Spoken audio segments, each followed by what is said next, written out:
और मैं हूं आपके साथ गयास लसानी। इस वीडियो में हम आपको बताएंगे बिहार की तमाम छोटी बड़ी खबरों को, लेकिन उससे पहले यदि आप चैनल पर नए हैं तो चैनल को सब्सक्राइब जरूर कर लें।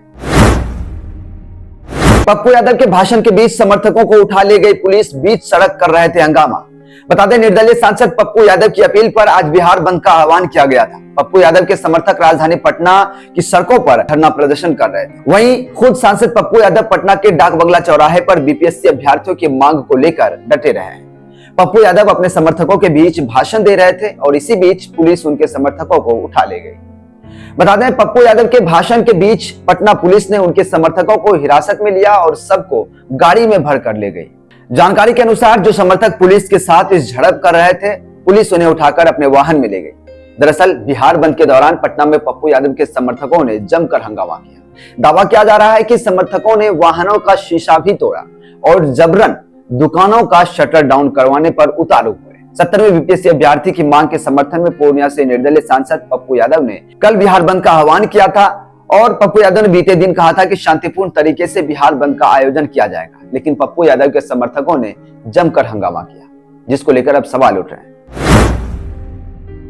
मकर संक्रांति पर बिहार में होगा सियासी खेला। आरजेडी नेता मृत्युंजय तिवारी ने कर दिया दावा, तेजस्वी बनाएंगे सरकार। राष्ट्रीय जनता दल के प्रवक्ता मृत्युंजय तिवारी ने एबीपी न्यूज से बातचीत के दौरान बड़ा दावा कर दिया है। उन्होंने कहा है कि मकर संक्रांति पर बिहार में बड़ा सियासी खेला होने वाला है। तेजस्वी यादव के माथे पर बिहार की 14 करोड़ जनता मकर संक्रांति पर दही का तिलक लगाएगी। बिहार राइट टर्न लेगा और तेजस्वी यादव सरकार बनाएंगे। आरजेडी नेता ने कहा कि आगे आगे देखिए होता है क्या, बस खरमास 14 जनवरी गुजर जाने दीजिए। राजनीतिक संभावनाओं का खेल है, कब क्या हो जाएगा इसकी कोई गारंटी नहीं। उन्होंने कहा कि 2025 में एनडीए की नीतीश सरकार फिनिश, मुख्यमंत्री नीतीश कुमार फिर उनके साथ आ रहे हैं। इस पर उन्होंने कहा कि कौन साथ आएंगे यह अभी पता नहीं है, जनता हमारे साथ है। उन्होंने कहा कि बिहार की दुर्गति से जनता कराह रही है। चलिए रुक कर अगली खबर की ओर बता दें, दाखिल खारिज को लेकर आ गया नया नियम।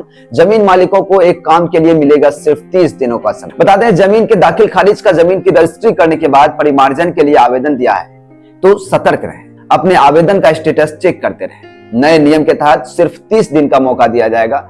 इसके बाद आवेदन अपने आप स्वतः ही रद्द हो जाएगा। रैयत 30 दिन के अंदर आवेदन में किसी तरह की गड़बड़ी या त्रुटि होने पर संबंधित सीओ से उसके आवेदक को वापस दे। नए नियम के तहत सिर्फ 30 दिन का मौका दिया जाएगा, इसके बाद आवेदन स्वतः रद्द हो जाएगा। रैयत 30 दिन के अंदर आवेदन में किसी तरह की गड़बड़ी या त्रुटि होने पर संबंधित सीओ से उसे आवेदन को वापस भेज देते हैं। आवेदन लौटाने के बाद उन त्रुटियों को हर हाल में 30 दिन के अंदर सुधार लें। सीओ मोनी बहन ने बताया कि ऐसा नहीं किया तो आवेदन रद्द कर दिया जाएगा। परिमार्जन प्लस पोर्टल पर तय अवधि के अंदर सुधार नहीं करने पर आवेदन स्वतः रद्द हो जाएगा। आवेदन रद्द होने के बाद रैयत को फिर से पूरी प्रक्रिया शुरू करनी पड़ेगी।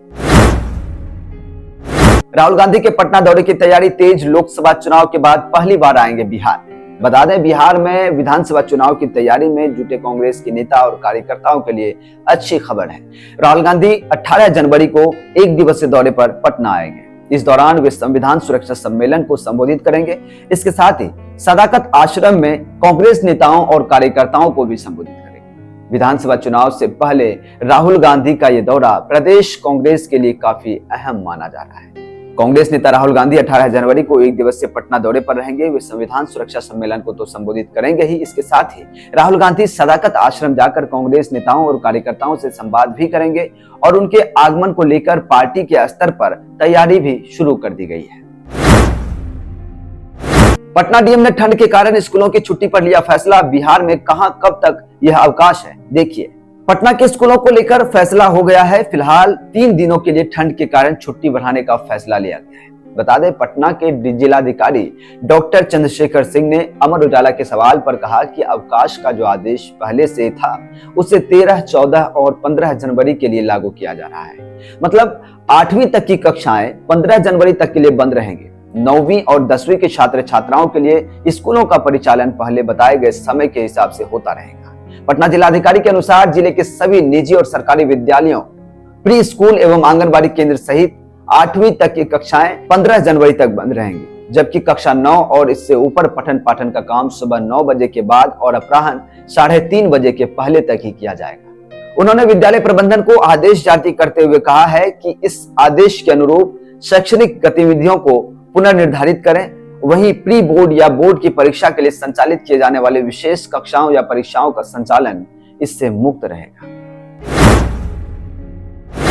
बता दें, बिहार सरकार ने ट्रैफिक नियम तोड़ने वालों पर नकेल कसने की तैयारी कर ली है। राज्य के 26 जिलों के 72 चौराहों पर सीसीटीवी कैमरे लगेंगे।